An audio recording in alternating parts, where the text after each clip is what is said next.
At 2:41 in the afternoon on the day I got married, my mother texted me a sentence I would never forget. "Please don't make your father feel guilty today." Tyler is already nervous. I was standing in this bridal room of St. Mark's Church, wearing a secondhand satin dress I had paid off in monthly installments, holding a bouquet of white daisies because roses were too expensive that spring. Outside the door, 72 guests were waiting.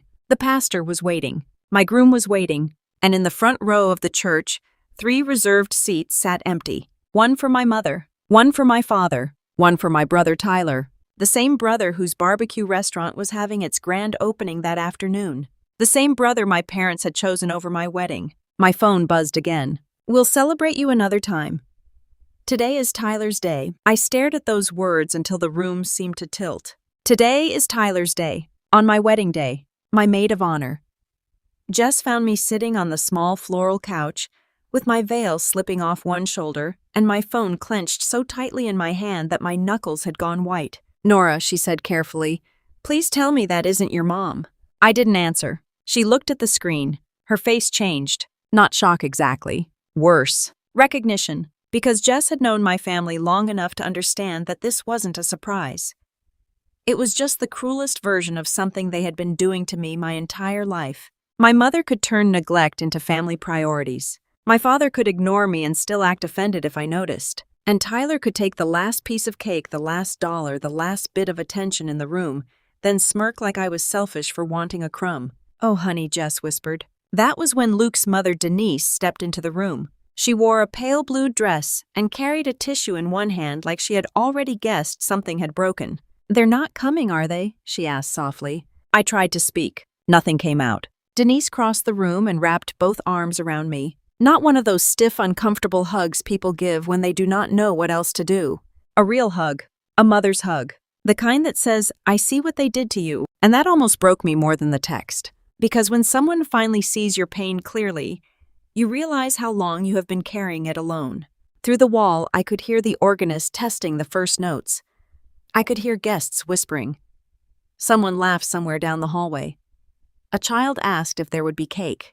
Life kept moving even while my heart sat in pieces on the church carpet. Jess took my phone gently from my hand. "You don't have to read another word from her today." I nodded. Denise wiped under my eyes with the edge of the tissue. "You are not walking into that church like a woman who was left behind," she said. "You are walking in like a woman somebody was lucky enough to marry." I looked at her. I wanted that to be enough. It almost was. I stood up. The dress was simple, the shoes pinched. The bouquet was already drooping at the edges. The room smelled faintly of hairspray, old carpet, and the grocery store candles Jess had lit on the vanity. Nothing about the day was perfect, but it was mine, and I was not going to let my family take even that. The church doors opened. Everyone turned. The aisle looked longer than it had during rehearsal. On the left side, Lucas' family filled 3 rows. His cousins smiled. His grandmother pressed a hand to her chest.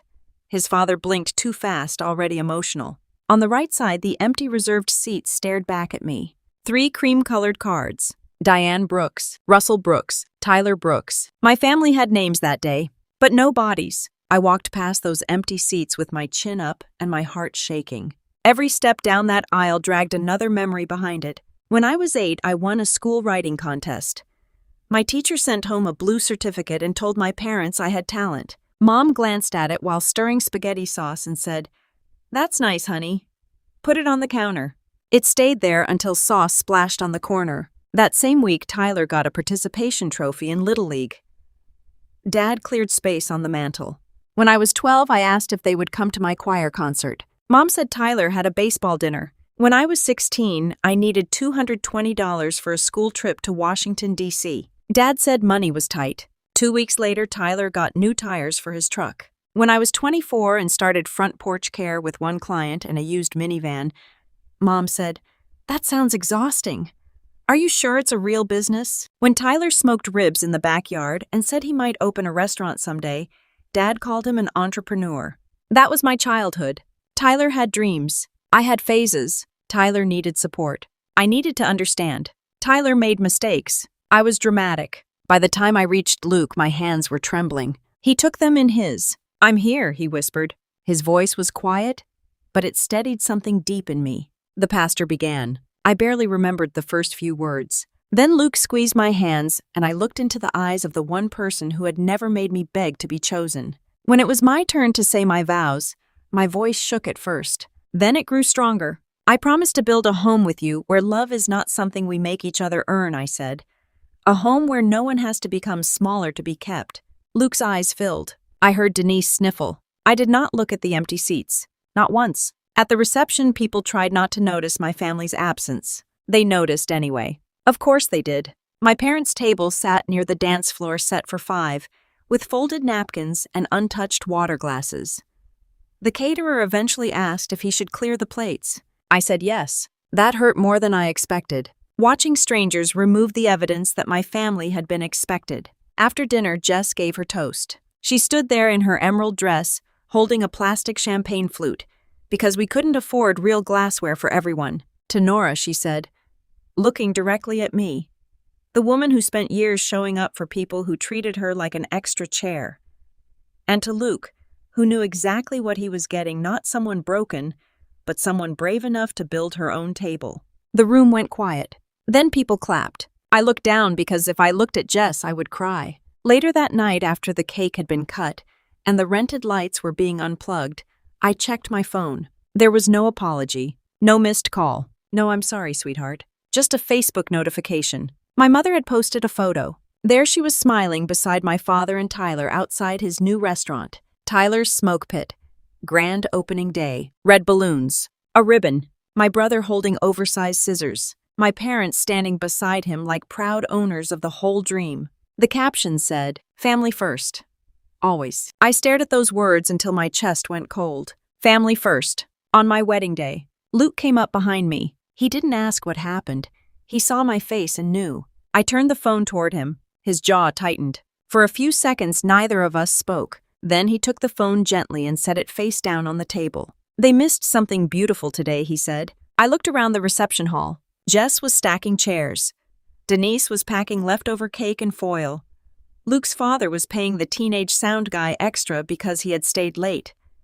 People who owed me nothing were taking care of the day my own family had abandoned. "I think I finally understand," I said. "What?" I looked at the cleared table where my parents should have been. I was never the daughter they were saving a seat for. 2 years passed. I did not make a dramatic announcement. I did not send a long, angry letter. I did not block everyone and post quotes about betrayal. I simply stopped chasing them. At first I thought they would notice. They didn't. No one asked why I stopped coming by on Sundays. No one asked why I stopped liking Tyler's restaurant posts. No one asked why I was missing from Thanksgiving. That Christmas, Mom posted a picture of everyone in matching red sweaters outside Tyler's Smoke Pit. My parents.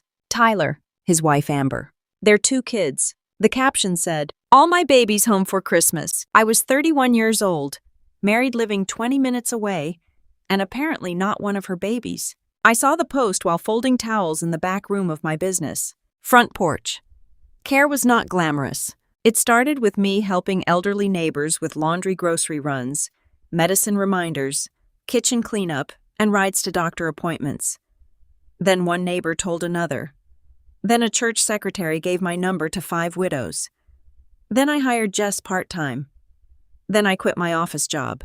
By the second year, we had 12 employees, 3 used vans, and a waiting list. Nobody wrote magazine articles about clean bathrooms or folded sheets. Nobody clapped because an old man's fridge was stocked, or because a tired daughter got one afternoon to sleep while we sat with her mother.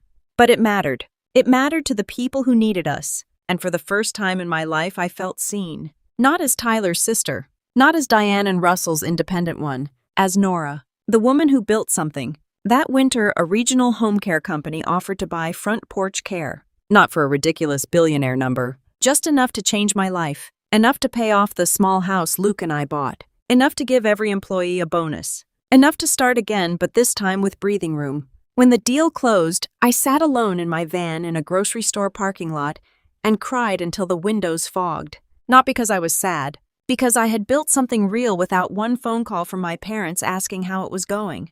That night, Luke and I ate takeout on the kitchen floor because our dining table was covered with papers. He raised his plastic fork like a champagne glass. To the woman who turned laundry baskets into a legacy, I laughed through tears. "It's not a legacy. It is," he said. "You just don't know it yet." A week later, I bought myself a sage green Ford Bronco. Not because I needed it, not because it was practical. Because when I was 17, I had begged my father to teach me how to drive his old truck, and he had said, "That thing's too much car for you." Tyler drove it the next week. So when I signed the papers for that Bronco, I did not feel silly. I felt 15 years of not for you lift off my shoulders. I posted one photo, just the Bronco in our driveway, morning light shining on the hood. The caption was simple: "Bought this one for the girl who stopped asking permission." For 4 days, nothing happened. Then my mother called. I was standing in the cereal aisle when her name lit up my phone. She had not called me directly in 8 months. "Nora," she said when I answered. No hello, no warmth, just my name sharpened into a command. "Hi, Mom. We need to talk." "About what?" There was a pause. In the background, I heard my father. "Tell her to come tomorrow." My stomach tightened. "Come where?" "Home," Mom said. "We're having a family meeting." I looked at the Cheerios in front of me and almost laughed. "A family meeting?" "Yes." "Am I family again?" Silence. Then a sigh. "Don't start." There it was. The old command. Don't be difficult. Don't be emotional. Don't make this about you. "What's going on?" I asked. "It's Tyler," she said, and her voice softened the way it only ever did for him. "The restaurant is in trouble." "Of course. How much trouble? We should talk in person." "Mom." Another pause. Then quietly, $86,000 would fix the worst of it. I laughed once, not because it was funny, because if I didn't, I might scream in the cereal aisle. "You called me after almost a year because Tyler needs $86,000. Nora, this is not the time for bitterness." "No." Apparently bitterness had to wait until after the Bronco. Her voice went cold. "Your father expects you tomorrow at 2. My husband and I have plans. This is family. So was my wedding." The silence on the other end was thick. Finally, Mom said 2 o'clock. Then she hung up. The next afternoon, I pulled into my parents' driveway in the Bronco. Their house looked exactly the same. White siding that needed washing. 2 rocking chairs no one actually used. A flag by the front door. A faded wooden sign that said, "The Brooks family. Faith, food, and love." Tyler's truck was parked crookedly by the garage. Amber's SUV was behind it. My father's pickup sat near the shed. Before I reached the porch, Dad opened the door. His eyes went first to the Bronco, then to me. "You've done all right," he said. "Not good to see you." "Not we missed you. Just an appraisal." "I have," I said. Inside the living room smelled like lemon cleaner and old carpet. On the wall above the couch hung Tyler's framed football jersey. Tyler's culinary school certificate. Tyler cutting the ribbon at his restaurant. Tyler holding his children. Tyler shaking hands with the mayor at a chili cook-off. There was one photo of me, a senior picture where I had braces and tired eyes. The frame was dusty. I followed Dad into the dining room. Mom sat at the table with a folder in front of her. Tyler sat beside Amber, arms crossed, face flushed. Amber had a stack of photos in her lap. That was when I knew they had planned this like a performance. "Nora," Tyler said, nodding like we were coworkers. "Tyler." Amber smiled too brightly. "The kids have been asking about you." I looked at her. "I haven't seen them in almost 2 years." "That's what I mean," she said, as if that made sense. Mom patted the chair beside her. "Sit down." I stayed standing. Her mouth tightened. I used to sit the second she asked. Not anymore. Dad took his place at the head of the table. "We'll get straight to it," he said. Tyler's restaurant had a hard season. Tyler scoffed. "Everybody had a hard season." Dad continued. "Food costs went up. The patio didn't bring in what they projected. There were repairs. Payroll issues." Dad, Tyler snapped. "You don't have to make me sound incompetent." I almost smiled. For the first time, I saw fear in my father's face. Not fear for me. Fear that his favorite child had become too expensive to keep saving. Mom opened the folder and pushed a paper toward me. "We need a short-term family loan." The number sat in the middle of the page. $86,000. My name was already typed at the bottom, as if the only thing missing was my obedience. Amber placed the photos on the table. The children, Mason missing a front tooth. Olivia in a dance costume. A family photo outside Tyler's smoke pit, my parents in matching restaurant shirts. "They're innocent in this," Amber said softly. "They shouldn't suffer because adults are holding grudges." I looked at the photos. The children were innocent. That was true. But innocence had always been used as a rope in my family. "Tie it around Nora. She'll pull." Tyler leaned back. "You can afford it. Everybody knows you sold that little cleaning thing." That little cleaning thing. The contempt landed exactly where he aimed it. That little cleaning thing paid Mom's copay after her knee surgery, I said. His jaw twitched. And Dad's prescriptions for 3 months. Mom looked down. Dad cleared his throat. That's not the point. No, I said. It never is when I'm the one helping. Tyler laughed under his breath. Here we go. I turned to him. What does that mean? You always do this, he said. You act like nobody ever did anything for you. Like you're some abandoned little orphan. Mom cut in immediately. Nora, don't attack your brother.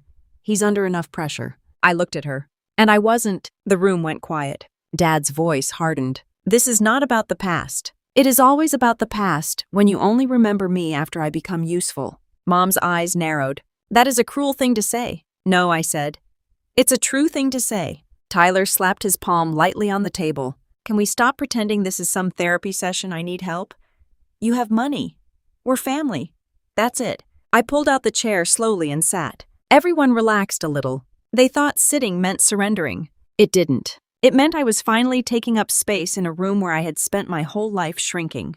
I folded my hands. Before we talk about money, I want to ask one question. Mom sighed. Nora, where were you on my wedding day? No one moved. The refrigerator hummed in the kitchen. A dog barked down the block. Tyler rolled his eyes. Are we seriously doing this right now? Yes, I said. We are. Mom pressed her lips together. We had obligations. To a ribbon cutting. It was Tyler's grand opening, Dad said. It was my wedding. Tyler leaned forward. And my restaurant was my future. I looked at him. And my marriage wasn't mine. Amber glanced down. Mom's face flushed. You knew your brother needed support. I needed parents. The words came out raw. Good. Let them be raw. Dad looked away. Tyler shook his head. So this is punishment. No, I said.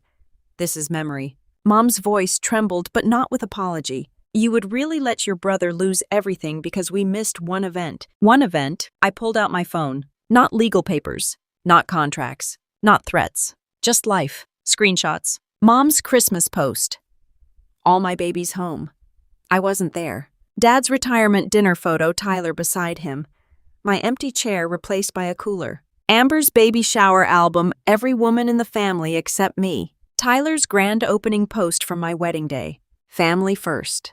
Always. Mom's face drained of color. Tyler looked away. Dad stared at the table. I kept them, I said quietly. Because every time I started to think maybe I was exaggerating, I needed to remind myself I wasn't. Mom whispered.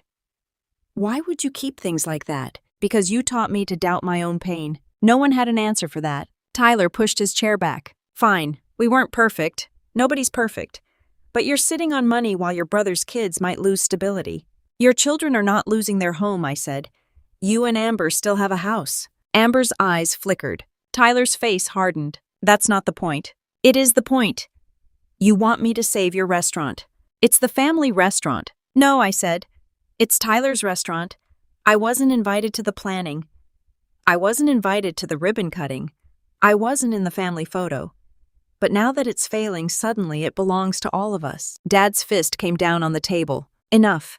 This family helped you become who you are. I stared at him. For 1 second, I saw him as I had when I was 8. Huge. Certain. Impossible to disappoint because he never looked at me long enough. Then the image changed. He was just a tired man protecting the story that made him feel like a good father. No, I said. This family taught me what I had to survive. Mom flinched. I reached into my purse and pulled out a folded flyer. I placed it on top of the loan paper. The flyer showed an old brick laundromat on Maple Street, the one that had been empty for years. Below the picture was a design plan. Warm yellow walls, washers, a small kitchen, a clothing closet, a homework table, a sign above the door. The Price House? A fresh start. Center for Women and Families. Mom blinked. What is this? My next project. Dad frowned. What kind of project? I bought the old laundromat on Maple.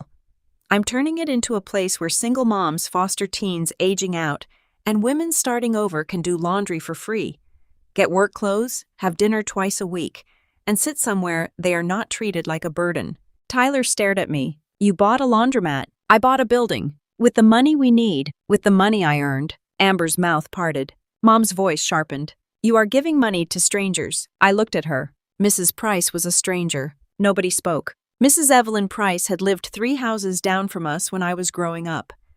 She was a retired cafeteria manager with gray braids, a loud laugh, and a porch full of plants. She came to my school play when my parents forgot. She bought me notebooks when she saw me writing stories on the backs of grocery receipts. She taught me how to make soup from almost nothing. She came to my wedding and cried in the second row. She died the year after. She showed up for me, I said.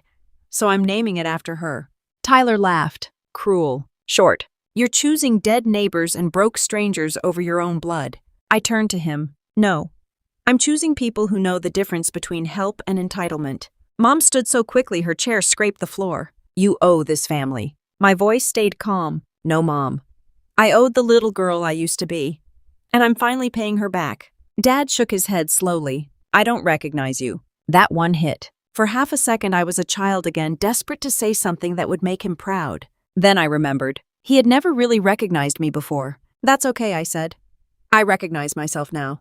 I picked up my purse. Tyler stepped around the table. If you walk out, don't expect us to welcome you back. I looked toward the living room wall, at the jersey, the trophies, the smiling pictures, the dusty frame of me no one had bothered to clean. I was never welcome here, Tyler. Then I walked out. Behind me, my mother shouted my name, not like a mother afraid to lose her daughter, like a woman watching a checkbook leave the room. I drove 3 miles before I had to pull into a gas station parking lot. Then I cried.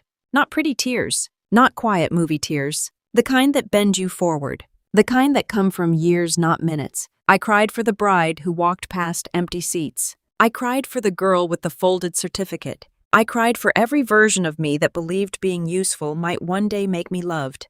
When my phone rang, it was Luke. I answered but couldn't speak. I'm coming, he said. No, I managed. I'm okay. You don't sound okay. I'm not, I said. But I think I'm free. He was quiet for a moment. Then he said, that counts. The messages started before dinner. Mom texted first. You embarrassed your father. Then, Tyler is devastated. Then, I hope your little charity keeps you warm when you have no family. I didn't respond. Dad called twice. Tyler sent one message. Must be nice playing hero with money that could save your brother. Amber sent photos of the kids. Mason holding a crayon sign that said, we miss you, Aunt Nora. But the handwriting was too neat, too adult. The letters had Amber's perfect loops. My stomach turned. Luke saw it and took the phone from my hand. They're using the kids because guilt worked on you before. I know. Knowing doesn't make it hurt less. No, I said. It doesn't. The next morning, Jess came over with coffee and rage. She sat at my kitchen table reading the messages, her face getting darker with each one. Nora. I know. No, I don't think you do. This is insane. It's my family. That doesn't make it normal. Normal. That word had always confused me. In my house, normal meant Tyler eating the last piece of cake because he had a big day tomorrow. Normal meant Mom asking me to clean up after Tyler's birthday party. Normal meant Dad saying, your brother needs encouragement when Tyler got money and I got lectures. Normal meant me shrinking, so no one had to admit they were stepping on me. Jess reached across the table. The Price House opens in 6 weeks. Don't let them poison that. I nodded. But they tried. Of course they tried. That night, Mom posted on Facebook. She didn't name me. She didn't have to. It breaks a mother's heart when success makes a child forget where she came from. Family should help family. Some people choose public praise over private loyalty. The comments filled quickly. Praying for you. So sorry, Diane. Success changes people. Then Mrs. Alvarez from church commented, wasn't Nora's wedding the same day as Tyler's restaurant opening, I remember, because we went to the wedding and your reserved seats were empty. The comments slowed. Then my old English teacher, Mr. Hanley, wrote, Nora built her business by helping people no one else noticed. That sounds like remembering where she came from to me. A cousin liked his comment. Then another. Then someone posted a photo from Tyler's grand opening. There were my parents, smiling under the balloon arch. The timestamp was my wedding day. Mom deleted the post by morning, but screenshots travel faster than guilt. Tyler called me at 7:12 a.m. I let it ring. He left a voicemail. You think you're real smart, don't you? Letting people drag Mom online. You could fix all of this with one check. But no, you'd rather play saint with strangers because nobody clapped hard enough for you as a kid. One check. Not one conversation. Not one apology. Not one moment of seeing me. Just one check. I deleted the voicemail.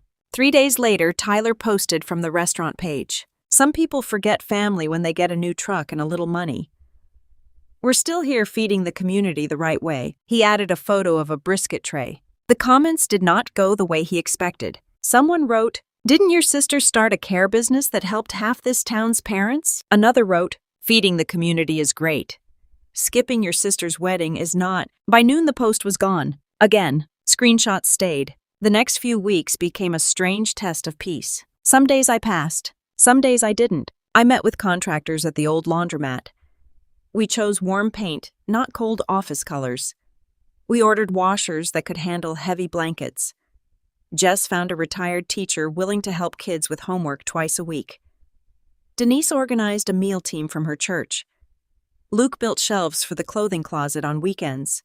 Every person who came into that dusty building seemed to bring light with them. No one asked what they could get from me. They asked what we could build. One Saturday afternoon, I stood in the middle of the half-renovated room, holding a paint roller, watching sunlight hit the floor. Mrs. Price's daughter, Althea, came in carrying a box of her mother's old recipe cards. She would have loved this, she said. My throat tightened. I hope so.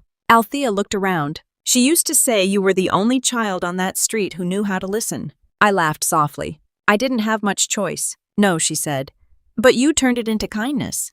That's different. That sentence stayed with me. You turned it into kindness, not weakness, not desperation, kindness. The grand opening of the Price House came on the first Saturday in May. Nothing fancy. A folding table with lemonade, a ribbon from the dollar store, a small local news crew because Jess knew a reporter from college. The old laundromat looked nothing like it had before. The walls were soft yellow. The shelves were filled with folded clothes. The washers hummed in the back. Near the entrance, we placed a simple sign. You are not a burden here. I chose that sentence because my whole childhood had taught me the opposite. Every time I needed something, I was an inconvenience. Every time Tyler needed something, it became a family mission.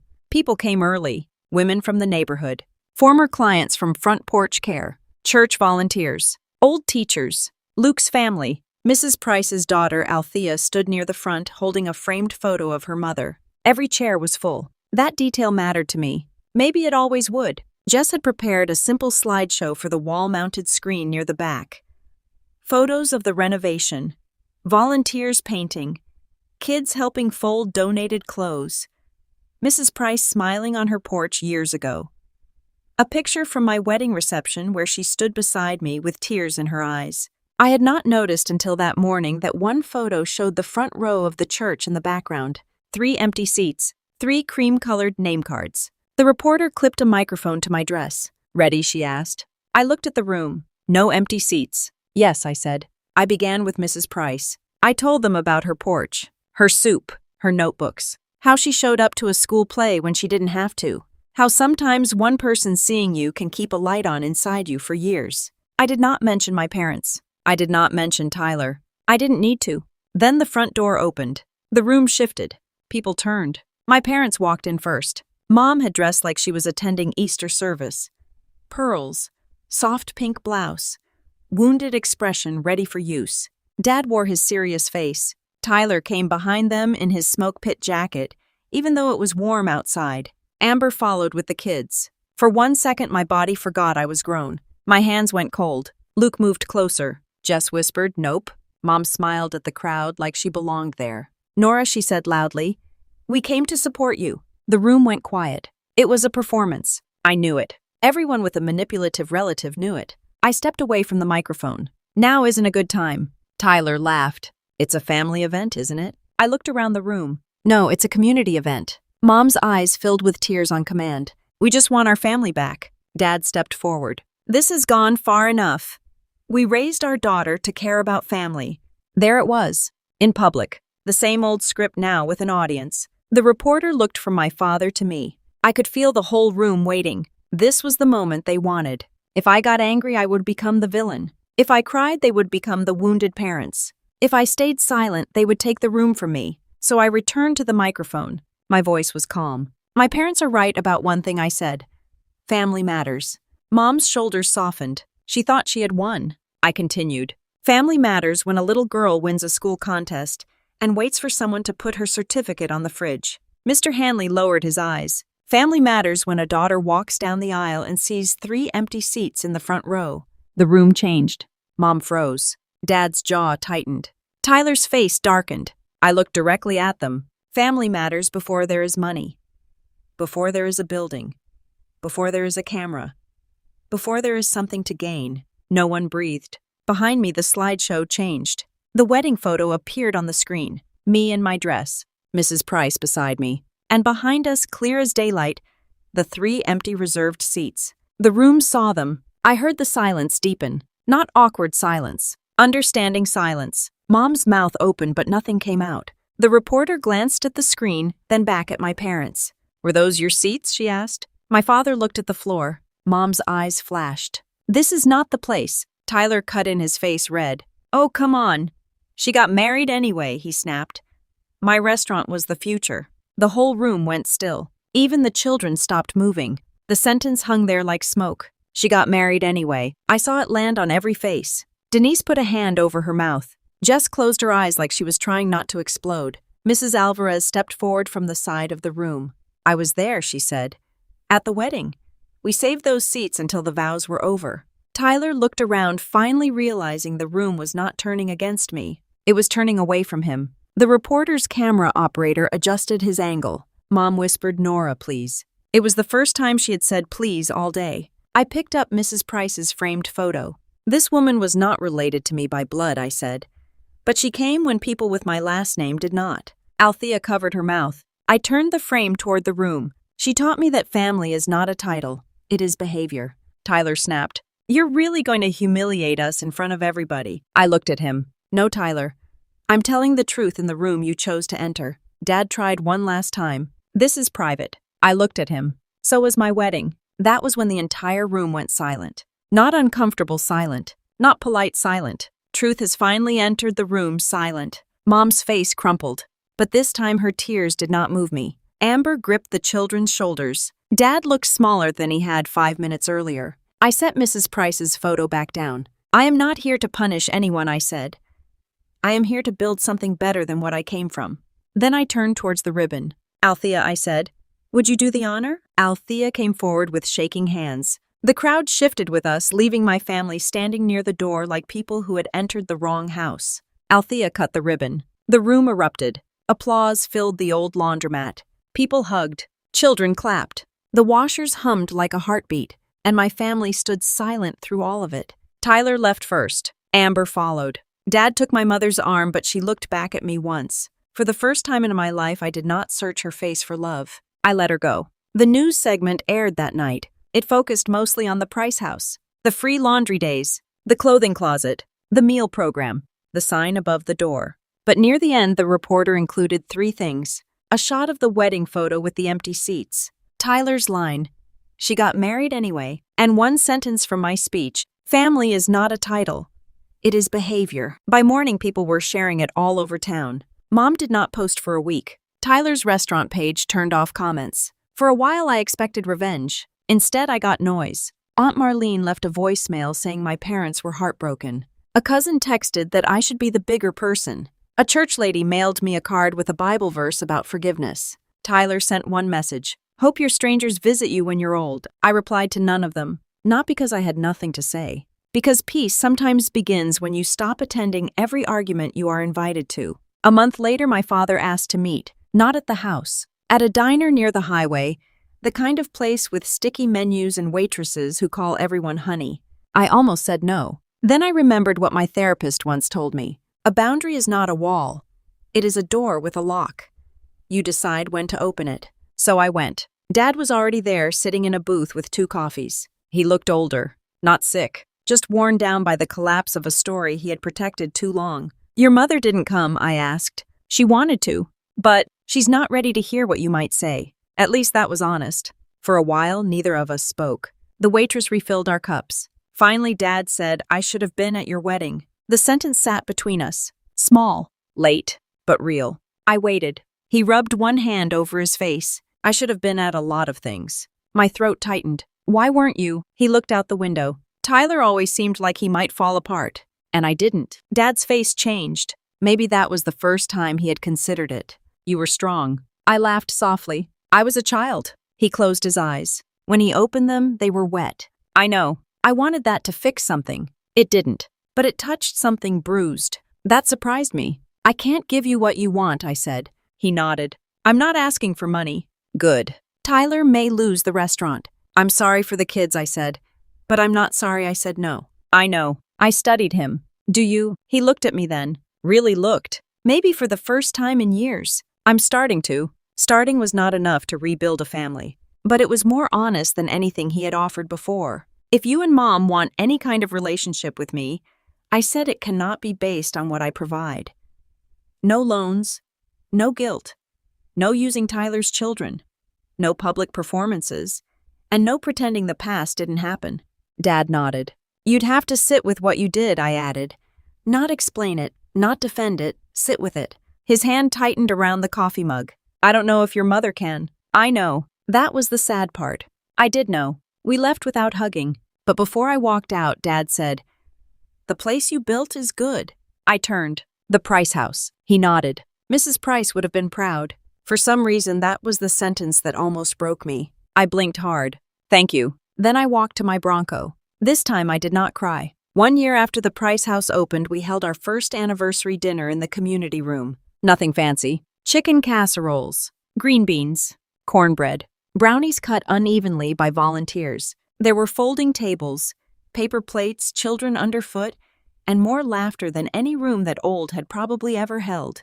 On one wall we hung photos from the year. Women holding new job badges, kids doing homework, volunteers folding towels. A teenage girl named Brianna smiling beside a rack of interview clothes because she had just gotten hired at a dental office. In the middle of the wall was Mrs. Price's photo. Beside it, Jess had added one of me from opening day. I had objected. She ignored me. Under the photos, someone had painted the words, "No one builds alone." Luke came up beside me with 2 cups of lemonade. You okay? I nodded. Across the room, Brianna was showing Denise a video on her phone. Althea was laughing with Mr. Hanley. Jess was bossing volunteers around like a tiny general. Children were chasing each other near the laundry room until someone's grandmother told them to slow down. Every chair was full. Again, that detail still mattered to me. Maybe it always would. Dad came near the end, alone. He stood awkwardly by the door until I saw him. He had brought a box of canned goods. I walked over. I wasn't sure if I should come, he said. I wasn't either. I answered honestly. He nodded. I won't stay long. Okay. He looked around the room.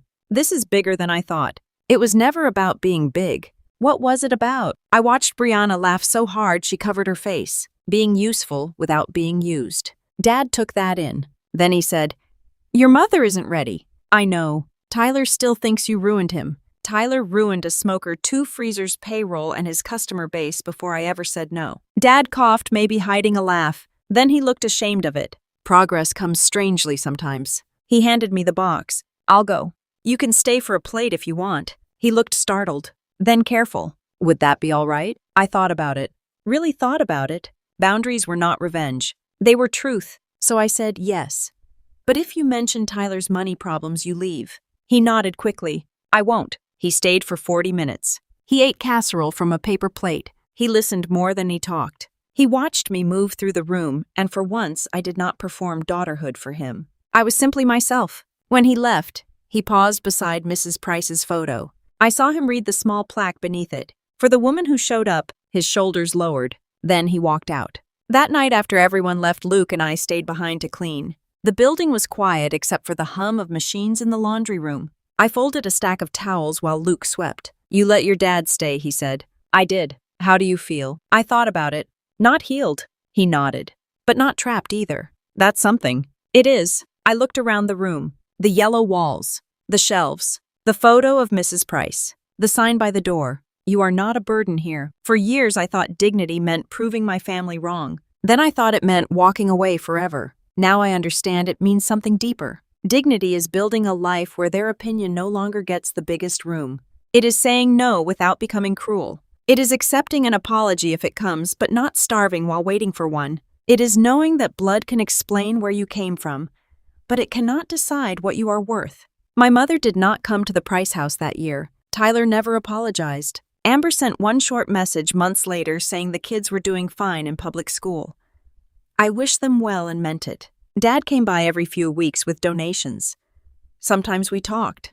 Sometimes we didn't. It was not a perfect ending. Real family stories rarely have those, but it was honest. And honest felt better than pretending. On the 2nd anniversary of the Price house, Brianna stood in front of a packed room and told everyone she had been promoted at the dental office. Then she looked at me and said, "Miss Nora was the first person who made me feel like I wasn't a problem to solve." I pressed my fingers to my lips. Mrs. Price had once done that for me. Now the circle had widened. That was legacy. Not a name on a wall, not a restaurant sign, not parents posting family first after choosing favorites for decades. Legacy is what remains in people after you leave the room. It is the confidence you plant, the burden you lift, the seat you save for someone who has spent their whole life standing. That night I drove home in the Bronco with the windows cracked open, spring air moving through the car. Luke reached over and rested his hand on mine. "Proud of you," he said. I smiled. For once I did not wonder whether my parents were proud. That question had lost its power. I had a husband who saw me, friends who stood beside me, a building full of people who understood what respect looked like because we practiced it every day. And somewhere I like to believe Mrs. Price was laughing on a porch in heaven, telling me I had finally stopped begging for scraps from a table that never fed me. My family chose my brother's barbecue opening over my wedding. Years later, they came for the money I built without them. But what they never understood was this: they were too late. Not just for the money, for the daughter who used to believe love had to be earned. I do not believe that anymore. So tell me honestly, if your family skipped your wedding but came running when they needed your money, would you forgive them or would you finally choose yourself?